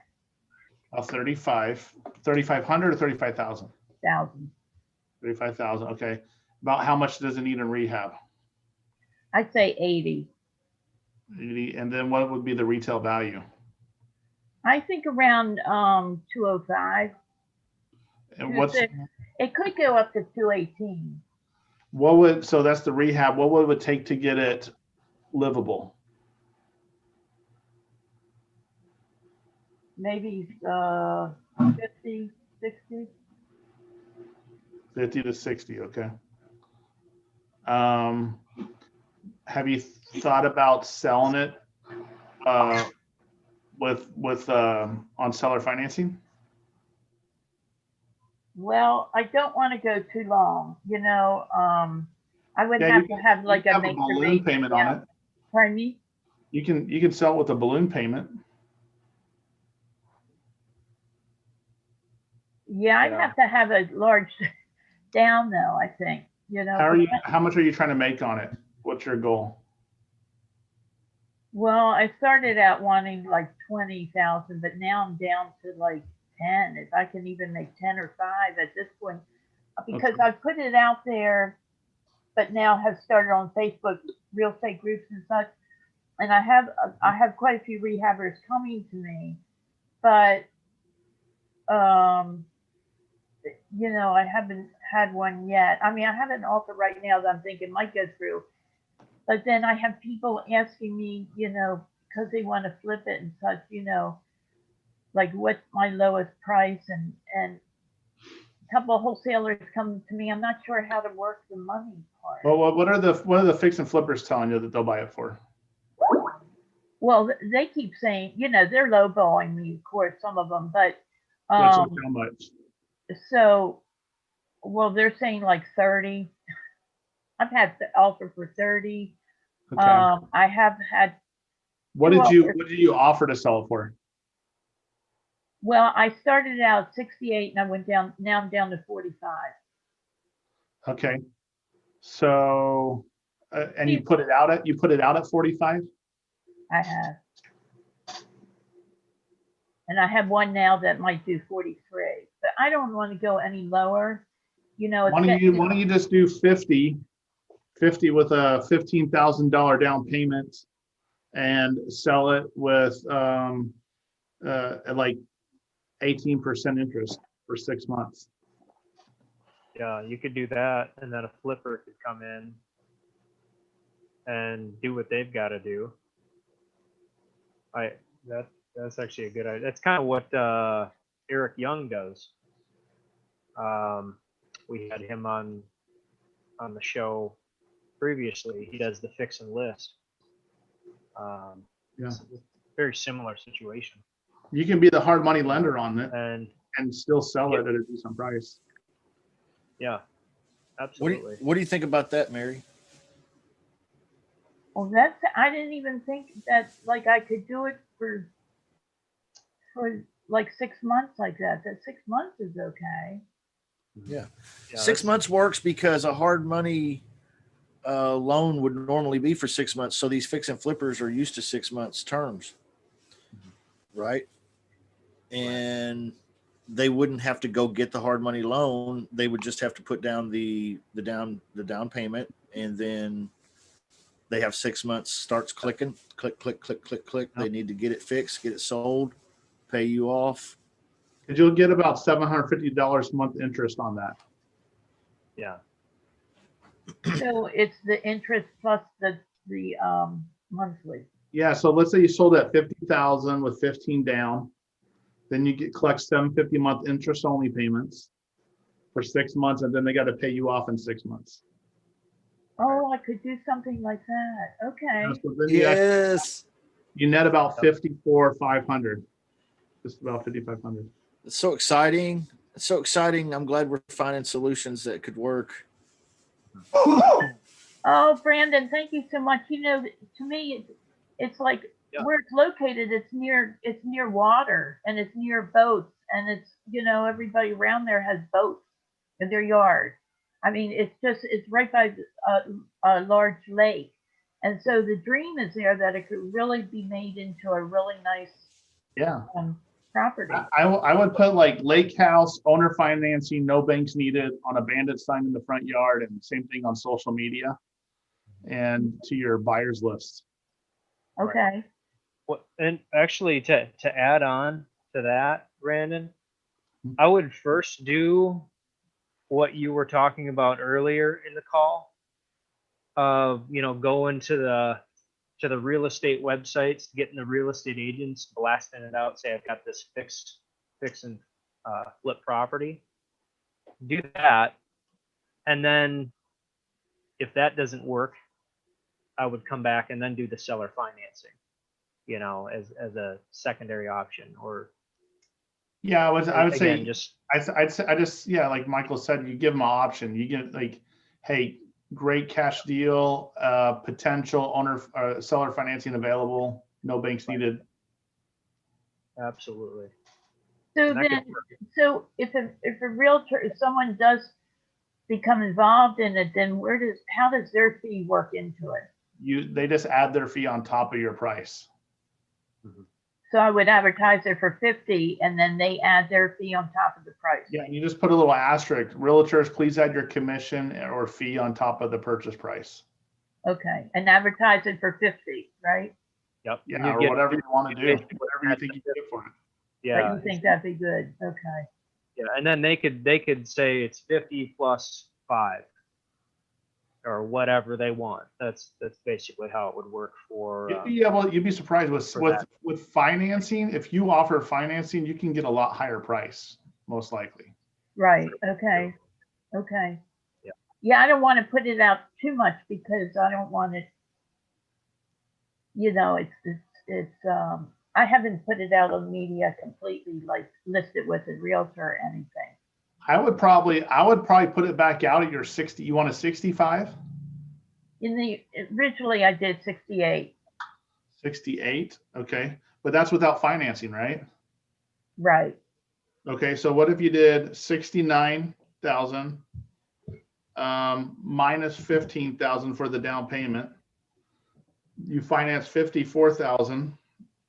54,000 at 18% is $810 a month interest only. Give them 6 months for that. You just basically made an extra 5K. So you're going to sell for over 70 that way. Yeah. And then there's still plenty of spread in that deal. If you said it was worth 205. Yeah. That'd be retail once it's done. Somebody still plenty of spread. It might be higher. Somebody put it in perspective and explain to us what it costs when a fix and flipper goes to a hard money lender, how much money that hard money lender sucks out of that deal. Yep. Anybody know? I 12 do. to 18% interest only. Yeah, usually plus some points, plus some on fees. 100,000, yeah, it's at least 10K. Usually, that's a good decent number. On $100,000 deal size, it's going to be at least 10K you pay in fees. All in about. So 6 months. See why a fella would want to consider doing this, because he's got the alternative is not cheap. Right. As long as they have the cash or line of credit to float the rehab themselves. Otherwise, they'll just use cash. Yeah, you can vet them like you would anyone else, though. Yeah, definitely do your underwriting on that buyer. Make sure that they've done a fix and flip before, that they've done something that extensive, that they have some reserves. Right. That's why I've been screening them because it's a more major rehab. I've been trying to screen them about that. Would you, in that case, if you own something like that, would you have people like do a contract and assign, or would you I want like the direct buyer? Yeah, you're the owner right now. Right. Yeah, you're just selling directly to the buyer. Yeah. So what if a wholesaler would come to you and want to flip the? Nope. No. That's nope. Okay. Not right now. I wouldn't. Yeah, you can use the realtor, the real estate agent network. Yeah. If you do use a wholesaler, right? If you're going to use a wholesaler, you can do a JV agreement with them and do a non-exclusive. So you say, look, that's fine. You got to sell it at 69,000. I need a net 69,000 or whatever the price is, right? Or, if I sell it on my own, then it's my deal. So, basically we're get paid. So it's a non-exclusive JV option. You can use them, but just make sure it's non-exclusive. Right. So then you would pay them from your proceeds? Yeah, sure. Mm-hmm. But actually, no, I'm not paying them from. They're putting their price on top of my price. Right. Oh, okay. So they might have a buyer that would, buy that deal at maybe 100, or 80 or whatever it is, right? Just depends on who their buyer is, what they can get work done for. you know, and we might think 80,000 on a rehab, but maybe they are a fix and flip. All their team is in house, so they're paying true labor cost, right? They're not paying a contractor and paying their 20% markup. All these, like, everyone is connected a little bit differently. So we try to shoot high. We try to estimate high to make sure there's enough in the, you know, in the deal for that person. But if they are set up that way, and the good ones are, you might have a wholesaler that has that buyer connection. Who knows? But Brandon's right. Use a non-exclusive. I agree. You know, just protect yourself in that sense. And same thing with the real estate agent. I would say, you know, bring your buyer. I wouldn't necessarily list it, you know, but throw it out to everyone. It's a great story, Mary. Great question, great discussion. I appreciate it, guys. Thank you, Brandon and Michael and Justin. Thank you so much for that. I was just going to show this, Justin, if it's okay. This is the JV option agreement I use, and there's the non-exclusive right there. Oh, thank you. It's a simple one page and just non-exclusive right there. So. And this is for JVing with a co-wholesaler? Yeah. Okay. Yeah. So, or like in her case, she's the one selling it, right? So then she would put her name right here, right? Or hold on, payable cash. Okay, yeah. So her name would go right here, and the wholesaler's name would go right here. Yeah. I love the simplicity of this business. I mean, look at this. Can be very straightforward. Yeah. There is nothing rocket science about this. That's what's so beautiful about it. Yeah. I won't market a property unless I have that signed. Right. So. Right. Right. It's probably illegal anyway. That's the law, right? I think. Yeah. Well, a lot of people are like, oh yeah, just find me a buyer and then we'll do a deal. I'm like, no. Right. Let me ask you a question. How often do you get that contract exclusive? So I'll do it. So whenever I worked with Sean, we would do probably we'd probably do 2 JV deals a month with other people. So Sean was 50-50 exclusive. He would not do it unless it was exclusive. And if it wasn't a 50-50 split, and we had to make $5,000 minimum. So he wouldn't even touch it. So I had to underwrite those deals, and we would have meetups, and we'd have people come to the meetups like, hey, can you help me find a buyer and stuff like that.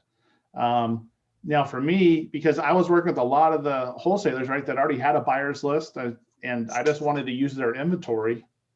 So I would do a non-exclusive, and there's no harm, no foul. If they've sold it, no big deal. Right. So. I think that's the best way to go. Okay, so here's the big question. Can I steal your agreement? Yeah. Of course. Okay, great. Great. I wonder if I have it on a Google Drive. Let me pull it up real quick. Oh, he's going to give it to us, y'all. I love it. So you can just change from non-exclusive to exclusive too, right? Just add the non and you hit the delete button, right? And also, I have one. I think that's a 50-50 split. I think you can share. Yeah, like that. So you can start out with exclusive and 50-50 split, or 70-30, whatever you want to do, and then just go from there. Merry Christmas, y'all. So you say you mainly do yours the 50-50 split. You don't take the 50 out. I didn't hear you. Sorry. So you mainly do yours the 50-50 split, or you don't take the 50-50 out? I typically, most of mine are a net to seller. I try to find out what they want to net. Mm-hmm. And then so let's say you have a property, Michael.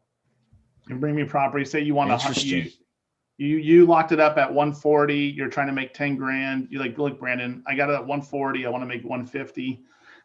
Anything above that you can have. Right. So now what I did is, so typically I said, okay, fine. And then I'll say, hey, Michael, would you be okay if you made only 8,000 and I made 2 out of that? Sure. Yeah, of course. Yeah. Okay. Then I just do the net price at that 8,000 on there.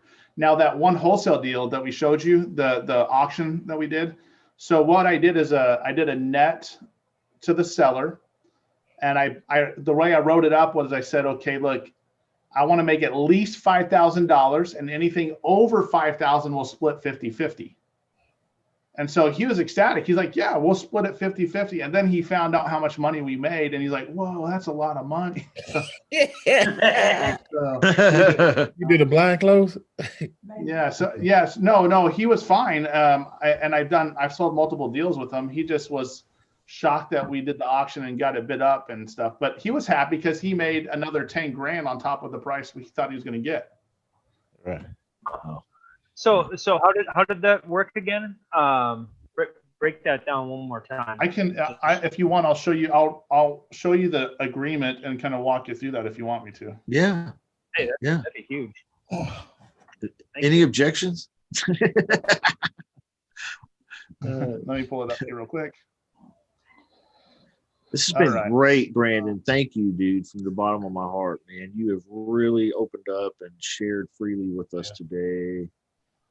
Yeah, I love that because we can use that, especially people don't have a lot of money. You can use this, go out and get wholesalers, and wholesalers get their deals and lock them up like this, a non-exclusive contract. He gave us enough information to launch a co-wholesale business from scratch, really, in about the next 30 minutes. Honestly, like the reason why I do this too is two reasons. Right? One is hold on, I'm trying to share this.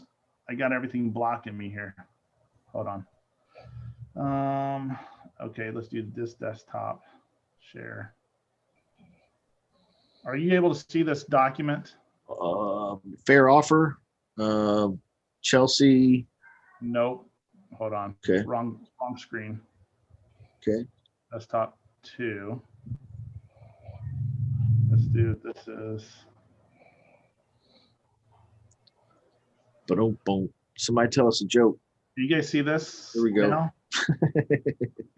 All right. Yeah, I see it, man. That's the agreement.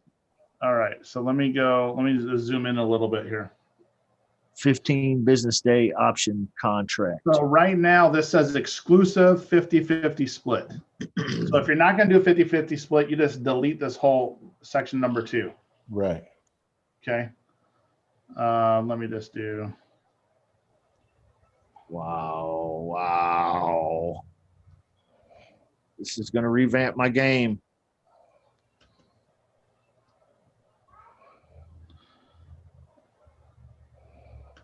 All right, hold on. So you delete this. If you want non-exclusive, you just type in non. Right. Exclusive here. Yeah. Make it bold or whatever. Yeah. Oops. Get comfortable with editing these documents, y'all. So I wonder if I can share. Will it let me? You don't have to be an attorney to delete non or add non or make these kind of changes. So what I'd recommend is to go ahead and get this and then make a copy of it. This is a Google Doc. Do I need to send it as a Microsoft Doc or? No, just make sure that we can download it. And just make a copy of it immediately so you can edit it for yourself. If you start editing the document, it'll kind of screw it up on my stuff. Oops. Okay. Yeah. So you got to download. So I'm going to put the link. The link is in the Zoom room here, guys, in the chat. I'm going to put the link in the Facebook VIP group. Okay. If you're not VIP, I don't know if we want you to have it. Maybe we do. Oh, now I'm an extortionist now. You don't get it unless you're VIP. No, we'll put it in the Facebook group if Brandon wants us to. So with my coaching students, a lot of times they'll. So I think there's 4 types of action. I think there's no action, right? People don't do anything with it. Then some people will do just a little bit of action, just enough to make them feel like they did something, right? Like go to the gym and like pull the weights a couple of times and that's it. Just a little bit of action. Then they'll do the wrong action, right? They got the ladder against the wrong wall, or they'll do massive action, the right stuff. So a lot of times with them, I will encourage them to take the massive action approach and try to reward them or make a bet with them. So if anyone wants to do a massive action bet with me, there could be $100 in it for you. There you go. I'll treat you and your spouse to dinner, $100 Venmo or Zelle or something. But the bet will be you have to get a JV option agreement signed by the end of business today. By today. Go. There you go. Who wants to take me up on it? The first one that says it, I'll pay out. So not everyone, Brandon? Not everyone. No, I don't have $100 for everyone. I'll lose money that way. That's hilarious. Yeah, because we have about 32 people watching right now, I think, and in the Zoom room participating. So that. Well, send me a Voxer message if you're up. The first one, send me a Voxer message. I'll make the bet with you. And Voxer's in the description on YouTube. Also, it's in the chat room here in Zoom. Can you say that again? If you can get a JV option agreement signed by today, yeah, and you send a picture of it to me, then I'll send you $100 Venmo. And he showed us how to get wholesalers. Okay, so Andy gave us the agreement. You go to Craigslist, just type in ARV or cash or hard money. That's a bunch of wholesalers right there. Go to those Facebook groups. Facebook groups are huge. Wholesalers in your area. Craigslist. Yeah. It's great. Craigslist. You could probably get on Craigslist, go to that, just follow what we did right here, and probably have a wholesaler in the next half hour. Yeah.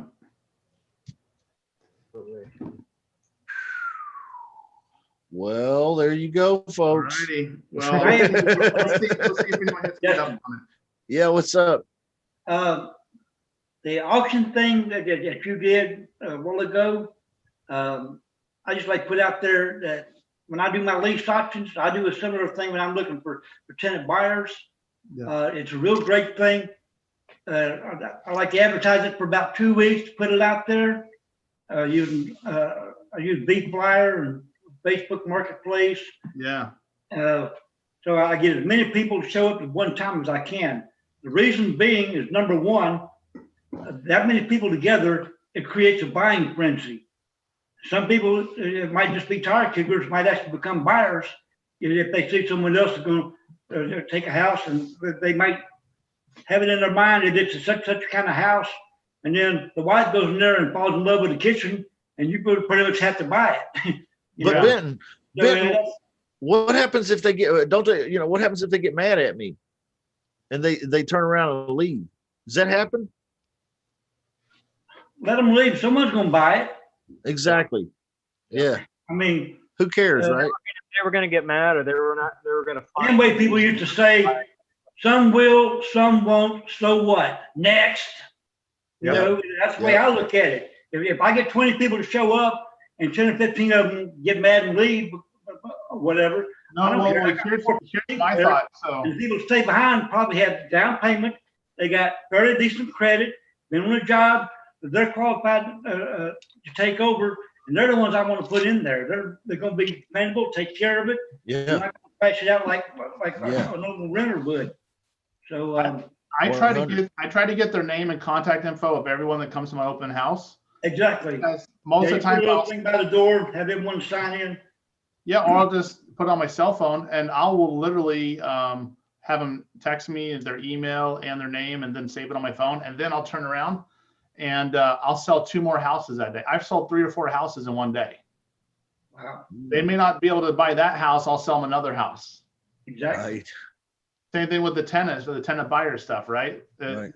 I'll keep working them, right, and try to figure out what's the next deal for them. Yeah. Brendan. I'm turning my mine into bird dogs for other deals. I'm like, hey, go shopping, find these for sale by owner houses you like, Right. send them to me. I'll call the homeowner, see if I can work out a rent to own kind of scenario. What do you guys think about that? Is that smart or? Great. Brendan. Yeah. I have a question for Brendan. you showed us the contracts. Could you show us how, and you showed us how to find the cash buyers. Just in a short, could you show us how you would go into a market and just pick a house or find someone selling the house? So I use that for the 4 buyers, right? One of them is wholesalers. I can reach out to wholesalers, other realtors. Okay. I will literally post, like if I have a deal right now, like what market are you in? Florida. Florida, what city? Riverview, right outside of Tampa. So Tampa, right? So I go and look up Tampa real estate investors, Tampa wholesalers, Tampa realtor association groups, and I start posting in there, hey, I got an off-market property. It's 50,000 below market. Does anyone have any clients looking for a deal right now? Okay. And then the same thing when I'm trying to, by the way, this is one of the things I do all the time, Justin, to my operations manager, my guy, when he's trying to find deals, he had to post every day in different groups. And part of it was like, hey, I have a hungry buyer looking for a property, Mesa, Arizona, or East Valley, under 300,000, must be a 3-bed, 2-bath or bigger. What do you have? And then there's deals coming in right there. Okay. Boom. There Great. you go. It's worth $100 to you today, Jerry. You take you and your wife out to Roost Chris. They got a Roost Chris down there. Are they still open? Oh yeah, that'll get you an appetizer at Roost Chris. More like Outback. You can go to Outback. There you go. There you go. Brandon, so you just get all those deals that you get in, you comp those deals and send them back out non-exclusive. Sure. Yeah. Here's what I found out whenever I got a lot of, by the way, here in Phoenix, it's pretty saturated, right? And people asking a lot for their deals compared to other stuff. It was sometimes 8 to 10 JV deals before we got a deal that would close because they were just too high priced or didn't make sense. But typically, whenever I was doing stuff before, it was a much lower ratio. Typically, like 1 out of 4 would close. So. Okay. And so when you're looking at that JV deal, or well, when you're looking at that deal to begin with, you said you're actually underwriting it before you take it down and know exactly. Yeah, and I'll have, if people want to submit a deal, then I tell them that it has to fit certain criteria. Like it has to be below 80% of Zillow, or don't send it to me. Right. And that's just straight Zestimate, what Zestimate says. Right. What you mean? Yeah. Okay. Unless they have some seller financing or something like that. There's a lot of ways to make the deal work. So. Yeah. How are you comping your deals when you get all those deals in from those wholesalers? You just have people you have on your team that they do all. I use PropStream and already I have Automator as well. I have the MLS here in Arizona. Oh, okay. But also, honestly, I use Zillow and Redfin probably 90% of the time. Are you getting a lot of deals you have to kick out because they're just, sucky? Yeah. But that's an opportunity to help, right? Like a lot of times if they're new and they got something locked, they're like excited they got something locked up, but it's like locked up in 99% of Zillow. Right. Yeah. Got someone to sign a contract, but it doesn't mean it's a deal. So. That's massive action right there. Yeah. But think about it. Every day you can find the deals in for free. Every day you're not paying for no marketing or nothing. No, right. And actually, that's a good. And honestly, to be very frank with you, I've done deals right now. I've been paying $10,000 to $20,000 a month in marketing, right, for Facebook, Google pay-per-click, a lot of the great marketing, right?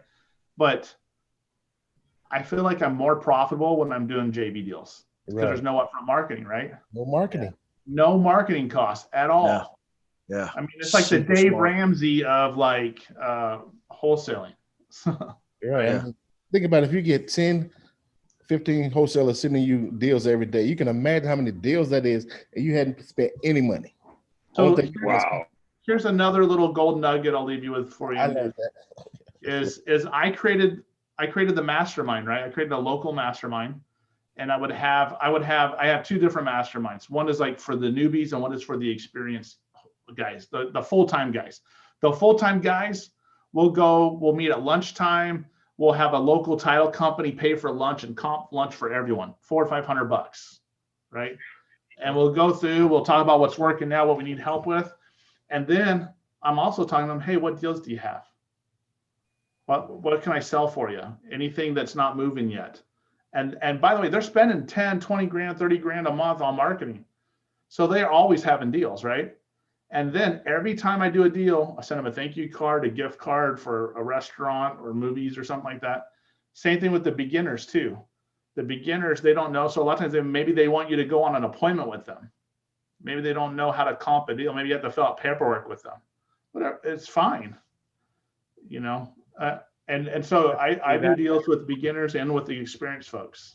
Hey Brandon, have you had any issues when on the JV stuff that you got and you're going through the Facebook groups of the wholesalers? Have you had any issues like, hey man, you know that's like you're marketing that property, or I guess like I'm trying to say like the same ads. Like if they put out an ad there and then you're going out there putting the same.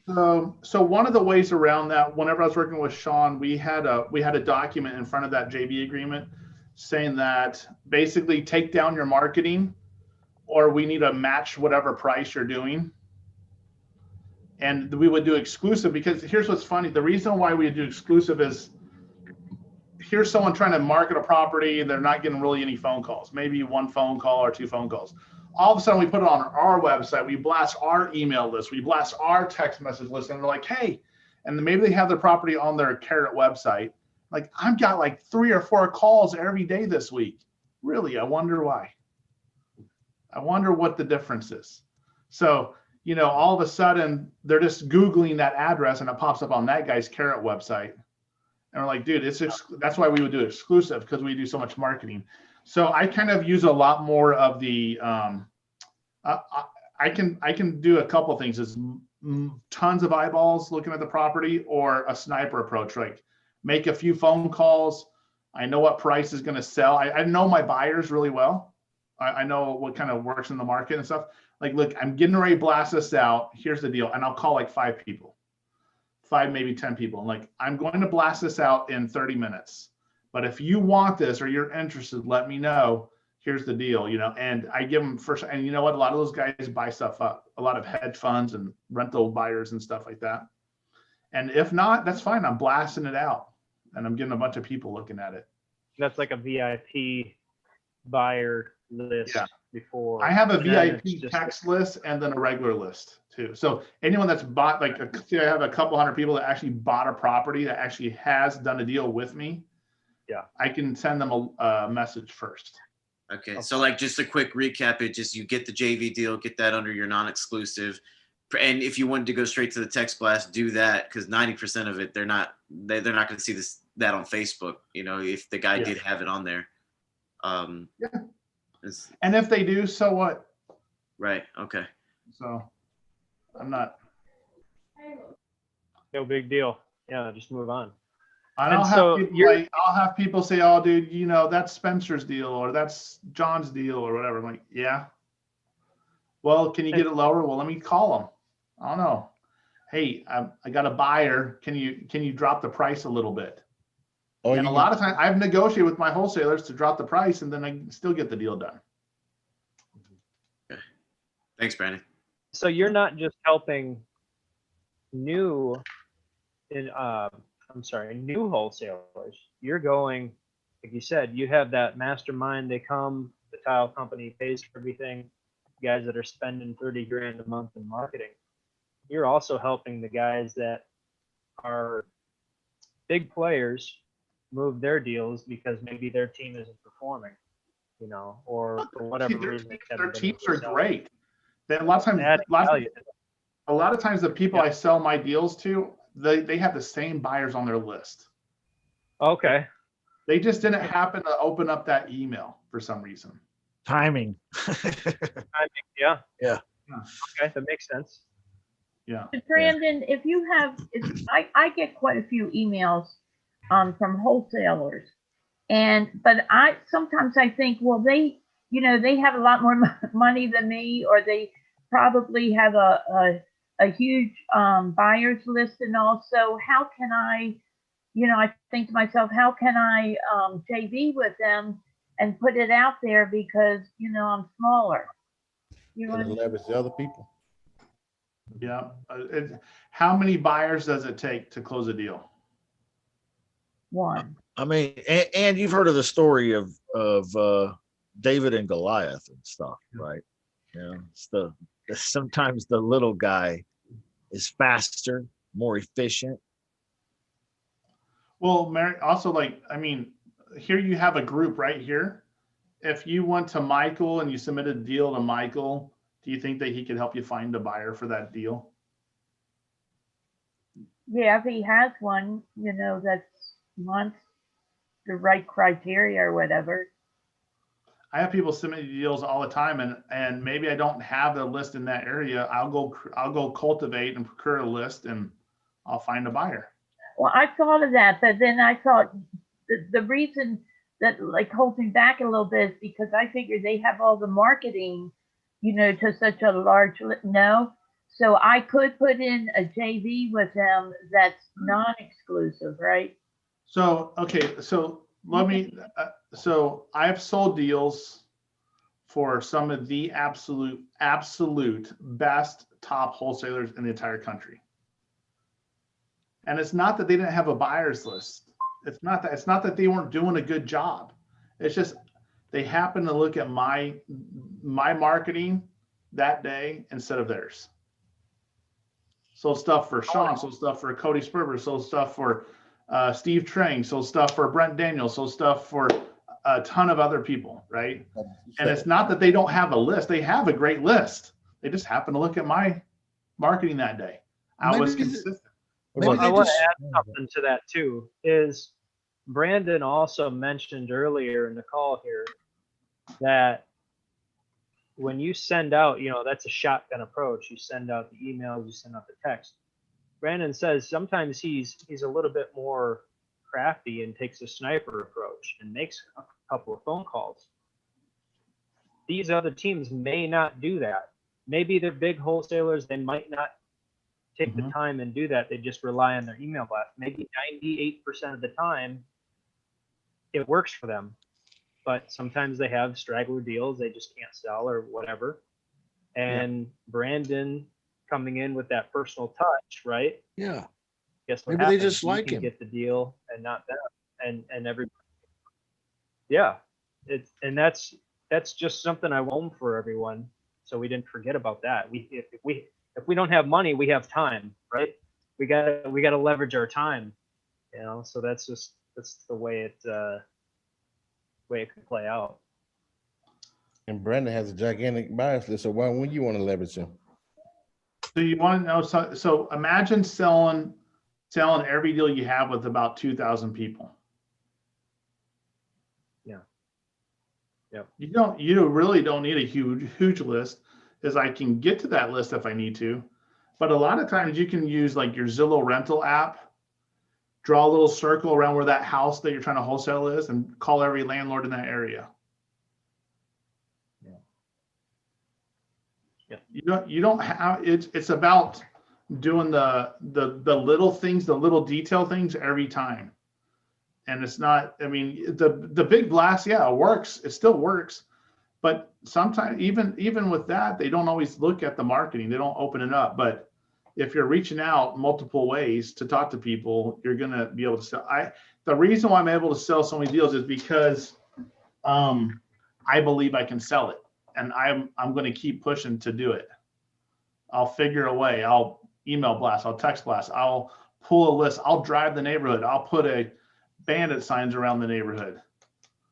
People, don't be too big for your britches where you think you're too good for some of this stuff.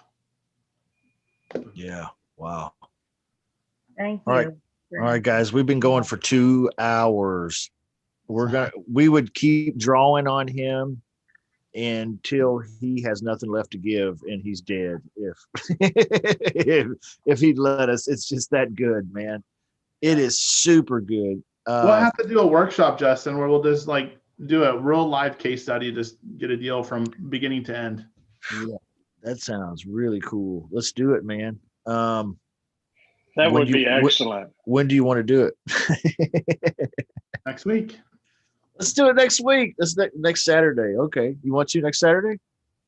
Can we do it in the middle of the week? Yeah. Yeah. We could do it in the middle of the week. Let's see here. Want to do it Tuesday? Can we go earlier? Monday? No, I'm saying can we do Tuesday like in the morning? Yeah. What time? 10 o'clock? 10 a.m. It'd 10 be, 10 a.m. your time, 9 a.m. my time. let's do it 9 a.m. my time.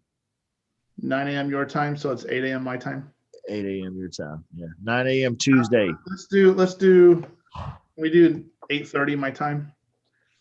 I'm still wiping sleepies out of my eyes. 9:30 my time. 9:30 Central Time. Okay. 9:30 Tuesday. Yep. 9:30 Central Time on Tuesday. I'm Let's writing pick this a down total too. remote market. Let's pick a totally remote market, start from scratch, and go from there. Okay. This is going to be a live deal. What are we calling this? Live Workshop. It's Set like up a on the case study, live case study or something. Yeah. live deal workshop. I love it. This has to been finish. phenomenal. Start to Okay, finish. guys. So we'll call it off for today, but we'll reconvene at 9:30 Central Time. So do the math, y'all, because I know we're all global here. Okay, so everybody's from all around different parts of the country. So do the math. And we'll be back here at 9:30 Tuesday. If you're in the VIP club, of course, we do this every day. We'll do it on Monday. We do a Q&As and all that. We're launching a new thing next week. So my gosh, I think it's mind blowing. You ain't never seen anything like this. Okay, so thank you for being a part of this today. Thanks for joining in. I want to say a special thank you, of course, to our guests, Michael and Brandon, but also Benton from Lease Options Only Facebook group. Go check that out, guys. If you're not a part of that, you ought to be. Lots of really great support and content in there too. But I also want to say thank you to Jerry. I got people looking for lease option deals. Awesome. Yeah. When it says Lease Options Only, it's for real. Lease Options. Okay. That's what it is. You will get the leader. Yeah. So thank you, Mary. Thank you, Michael, Brandon, and Benton, and Jerry, and Michael Goolsby, and Philip, and Anthony, and Jonathan, and Charles, and Lou, and Mark, and Michael, and on and on and on and on. I love you guys. Thank you so much. Thank you also for the birthday wishes. Okay. I'll think Happy about you. birthday, Justin. Thank you. Happy guys. birthday. I'm going to go play. Thank you. I'm going to go play Mario Kart, y'all. Okay. Wish me luck. I'll see you. All right, guys. Thank you. Thanks a lot. Everybody Bye-bye. have a